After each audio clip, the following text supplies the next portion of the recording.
Hello, welcome back tuning into today's video. We're going to have a look at the extended range of the GFS model today. Just perhaps the first signs, the first hints that we could be starting to see something a little bit drier and colder coming along for the second half of February. Not sure about the temperature aspect, but certainly drier possibilities for the second half of February.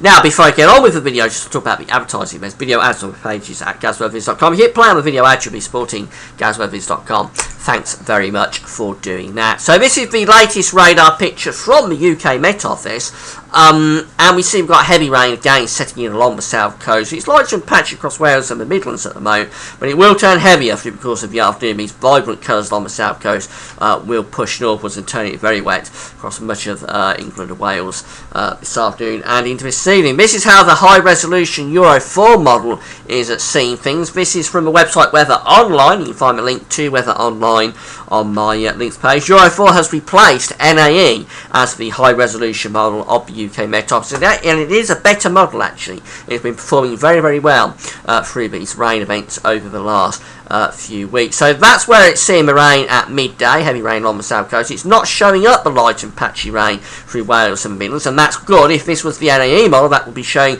most of England and Wales already wet. So it is differentiating between heavy rain and lighter patchy rain. Probably not interested in that, but for us weather anoraks, it's quite a good talking point that the Euro 4 model is performing so much better than NAE. Anyway, as we move through towards 6 o'clock in the evening, most of England and Wales have turned very properly wet then, very wet conditions setting in across all parts of England and Wales through this afternoon and this evening. And it goes on into tonight. This is midnight, very wet across most of the country. Just a few splotches of pink there, indicating that there may be a little bit of sleet or snow over the Welsh and over Welsh Mountains and the Pennines. But generally it's the rain that's the main thing. Very wet through the night. And the rain is still going on then as we move through into 6 o'clock in the morning on Friday. It is moving away to the east, so it's very wet across East Anglia, South East England. It's drying out to the northwest, but still quite a lot of rain around even at 6 o'clock in the morning. Finally, that low pressure takes that rain away into the North Sea through tomorrow morning. Then we get a slightly drier slot, 1 or 2 showers scattered about. But by 6 o'clock in the evening on Friday, the next batch of very wet and windy weather is already spreading into the southwest, and that just sweeps across the country through the course of the Friday itself. So by Saturday morning, all parts have had another wet and stormy spell. Pink colours there over the Scottish mountains indicating the chance of some heavy snow for central parts of Scotland, possibly coming down to lower levels as well. And that will herald a very stormy day as we move through into Saturday. And this unsettled weather is then going to keep going throughout most of next week. If we have a look at the GFS temperature and precipitation ensembles, we can see that with the temperature ensembles, first of all, we're going to be quite close to average. Remember, the red line is where we should be at this time of the year. We're going to go a little bit above average in the next few hours. This low pressure coming up from the south does have some quite warm air associated with it because it's come from a tropical source in the Atlantic. But generally, once that dips down, we're going to see those temperatures sticking around average for the foreseeable future. But look at all these rainfall spikes coming up again through the rest of this week and into next week. This is the rainfall spike associated with today's rainfall and into tonight. That's the rainfall spike associated with Friday night's deluge.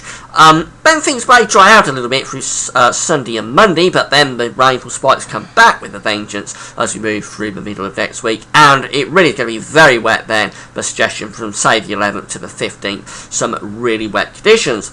But as we get beyond the 15th, maybe we do see the first signs of a bit of a drying trend beginning to take place. Now, we do continue to have precipitation spikes throughout this ensemble chart, even right to the very end over here.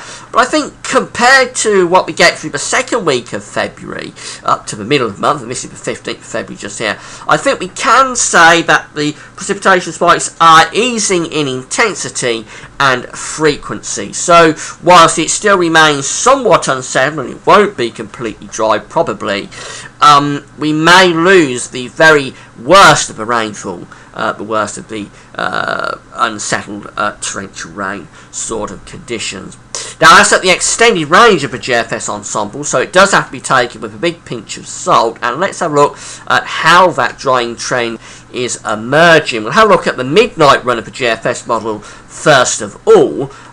This starts off on Thursday the 13th of February, so next Thursday, and it's still the same idea, but low pressure is churning around the British Isles, producing more heavy rain and strong winds at times. But as we move through towards the 16th, this is day 10, Sunday the 16th of February, just the first signs maybe that the trough of low pressure is starting to become more elongated across the country, so maybe losing its intensity. And notice this slight build of high pressure around Newfoundland. This is where the low pressures have been tending to be forming in the Atlantic over this winter. Around southern Greenland, Newfoundland, we've had very big temperature contrasts with severely cold air across eastern Canada, feeding in to warmer air coming up from the tropical Atlantic, and that's been feeding these big low pressures.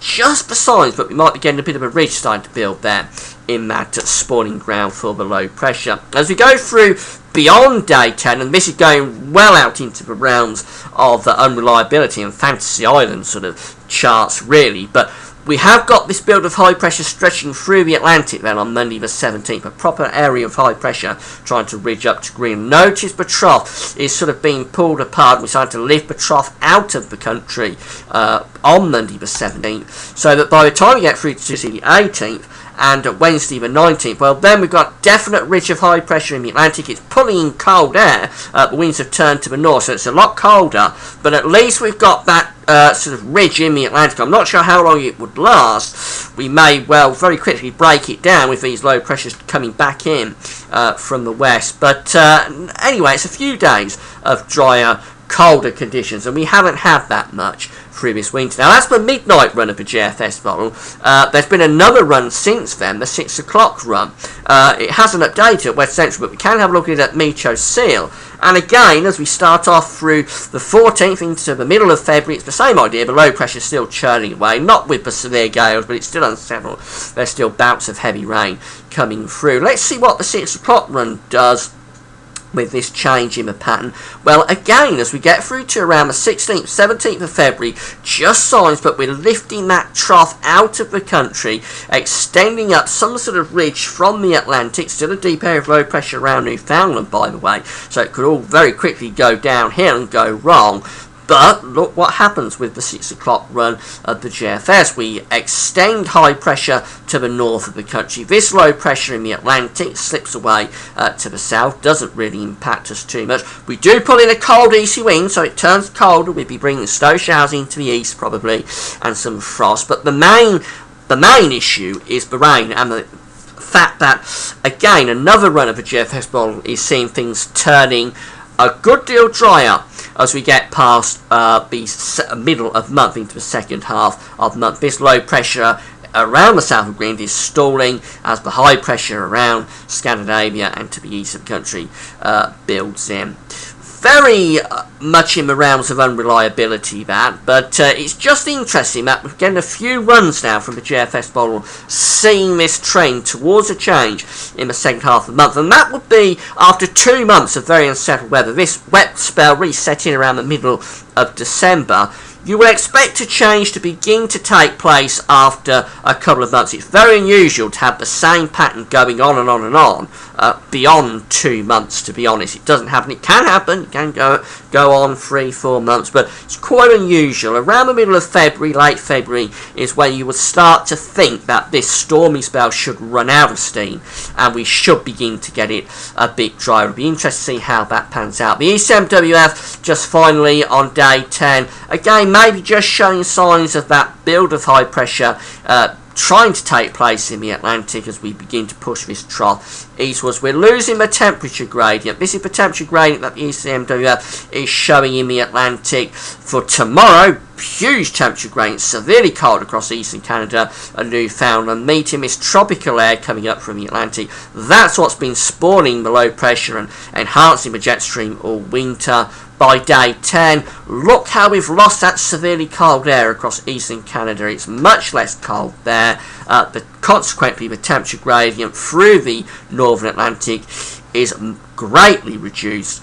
That would hopefully, you would hope, allow some sort of high pressure to start to build in the Atlantic. So certainly up to the middle of February, we're stuck with this very wet, stormy spell. There's not going to be any immediate reprieve from it. Second half of the month, though, that's when things could begin to turn drier and colder. The Beijing Climate Centre model hinted at this right at the end of January. It hinted that things could start to turn drier and colder from the northwest as we get through the second half of the month. It's a long way out, don't take it too seriously.